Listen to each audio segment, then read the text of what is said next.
Peace and love, family. It's AlqamarMalik coming to you once again, live from Arusha, Tanzania. And I have some interesting things to talk about today.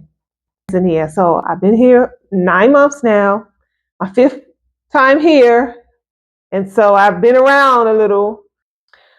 I put together this list of 5 quirky things that I thought that was interesting about Tanzania in particular that I'm not quite accustomed to being from the United States. So before we get started, I want to ask that you guys please subscribe to my YouTube channel. In fact, I have 2 channels running operational right now. My standard channel, Miss Free the People, that's MS Free the People. I've had for some years now. I just started a recent channel called The Africa You Don't See, and I'm attempting to get my numbers up there.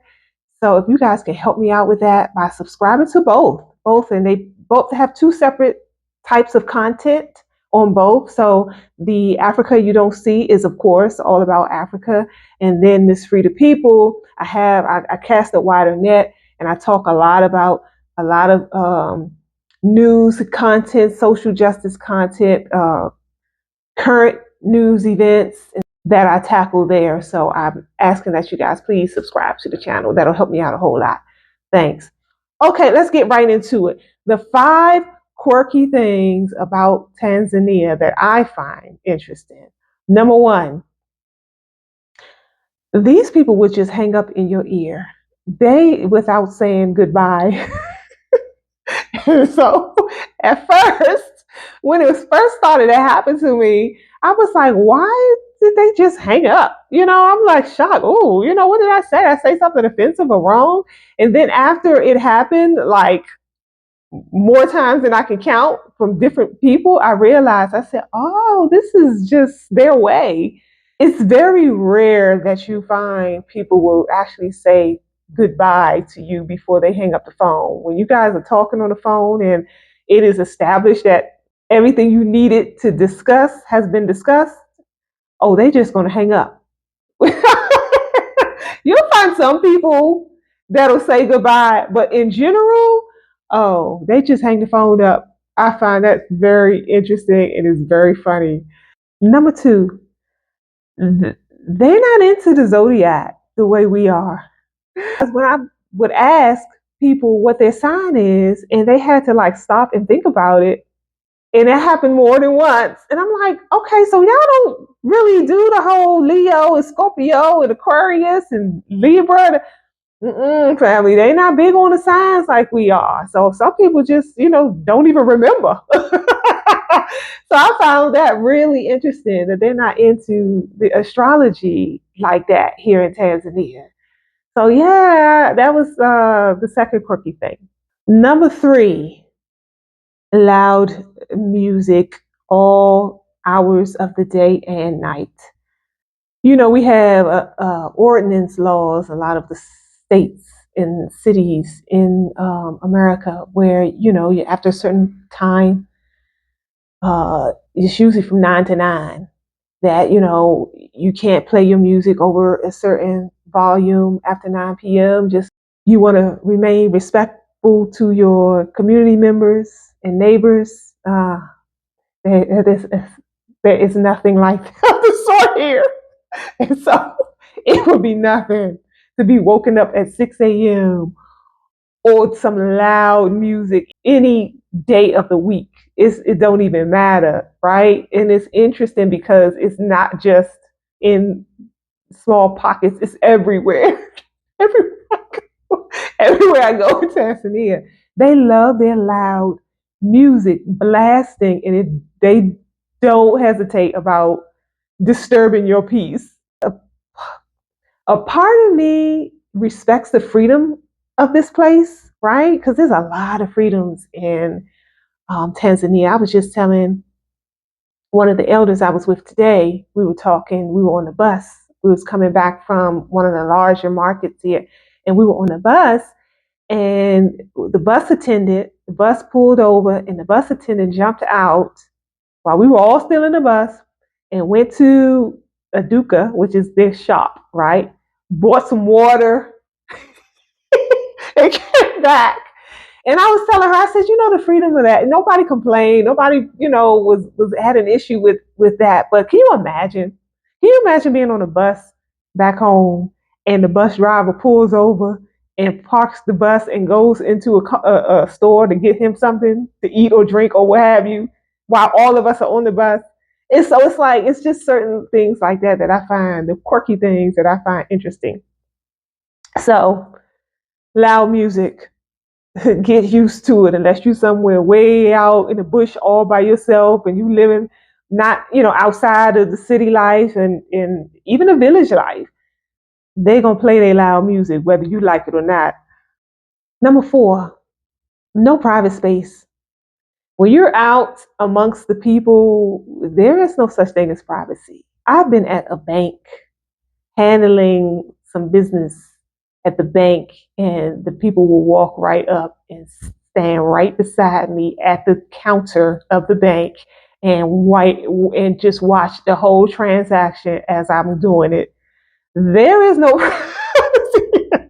the buses, you know what I'm saying? People, it's like they get close for comfort. They get close and they don't mind being close to one another. And it's not a taboo thing here. You know how we be like, give me my space and all that kind of thing. Nah, if you want your own space, you gonna have to be in the comfort of your own home in your room by yourself or something. Because once you get out and about, there is no such thing as private space. So yeah, that's another quirky thing about Tanzania. Number 5, which I hadn't gotten used to yet, and I really don't think I will ever, is people will jump the line on you with no hesitation. You could be standing in line somewhere and somebody will walk right up and pass everybody in the line and go right to the front and start getting serviced. I'm like, what is this? And this is it's a regular old routine. And it's rough for us who come over because we don't like that. And so we always pushing back on that. But it's something that they do here all the time. And I have not figured out why they don't find that rude and obnoxious. And I was actually at the Kenyan border the other day and on the Tanzanian side. And I was like third in line. And the guy was at the counter and his friend was in line behind him. And this guy came walking right up and went right to the front of the teller and, got to transacting. And the guy that was standing next to him was like, hey, dude, there's a line right here. And he was like, it's okay, no worries. And the guy was like, what you mean no worries? It's a line. You got to wait your turn. And so they went back and forth. And then the actual immigration security guy had to come and kind of check both of them. But I was like, this is something to me, how they will just jump the line on you and expect for you to just handle things. So what I find sometimes there's 2 things that'll usually happen. Well, 3. One, a lot of the locals I notice, they don't, they'll just let it slide. And I'm thinking that the people who jump the line is like really, really in a hurry. And so it's kind of one of those unwritten rules. So they understand that, the ones who are waiting in line. So if you're not in a hurry and another person is, they don't mind allowing them to come, but it's never a conversation. They just walk up. So that's the thing that rubs me the wrong way. So that's one way that it's handled. So nothing, just, they just let it slide. 2 is the person that is behind the counter.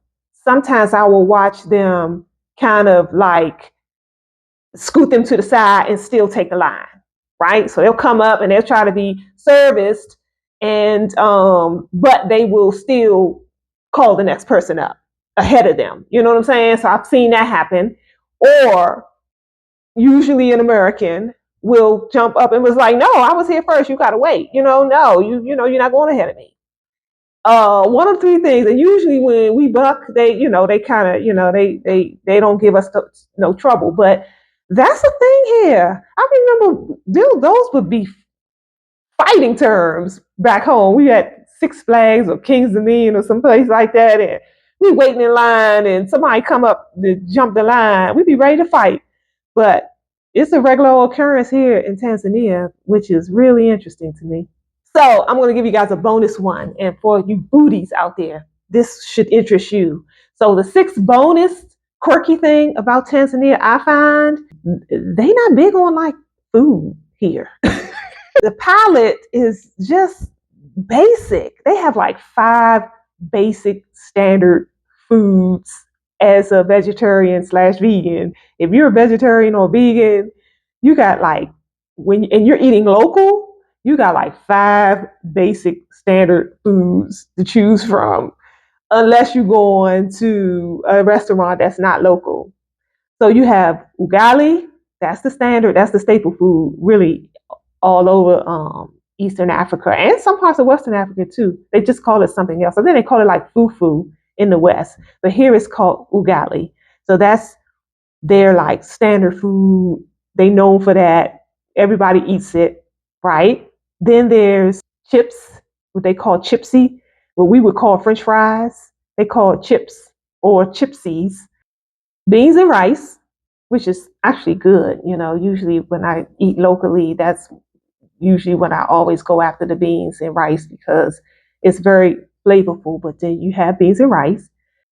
And then you have a standard green they call machicha that actually grows everywhere. I actually have some growing in my own yard. And I like them. I like them. They're greens, right? But they're really tender greens. And they're called machicha. And they chop them real, real, real, real, real fine. And they mix, whatever with them. And so that's your green palette. And then you have chapati, which is another staple here. And everybody makes it differently. Some is better than others. It's just a form of bread. It will remind you of like a burrito, a big burrito. Tastes differently. It's called chapati. So those are like your 5 staple foods. Unless you're eating meat, they're really big on meat. All kind of meat you can get all day long. But if you're vegetarian, be prepared to do a whole lot of cooking on your own accord. Or if you're going out, just standard. So they don't deviate a lot when it relates to food. So it's like options, you go and you can get all different types of options of different kind of foods from all over the world. Well, no, their local foods here are standard, basic, and everybody pretty much stays within the same menu wherever you go locally to eat. The flavors might be different, right? But the menus are pretty standard, which I find it quirky. So there you go. Those are my top 5 quirky things I find about Tanzania, plus your bonus 6. And don't forget to subscribe. Subscribe to the channels, family. And I'm also doing a fundraiser right now. So I am in the process of building out right now. So I'm in the beginning phases and I'm asking for support and assistance.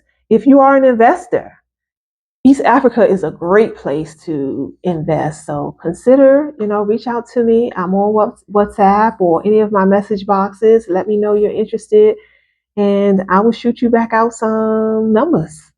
And let's do business. All right, family. Take care of each other out there. Peace. Everything ain't what it seems in Africa.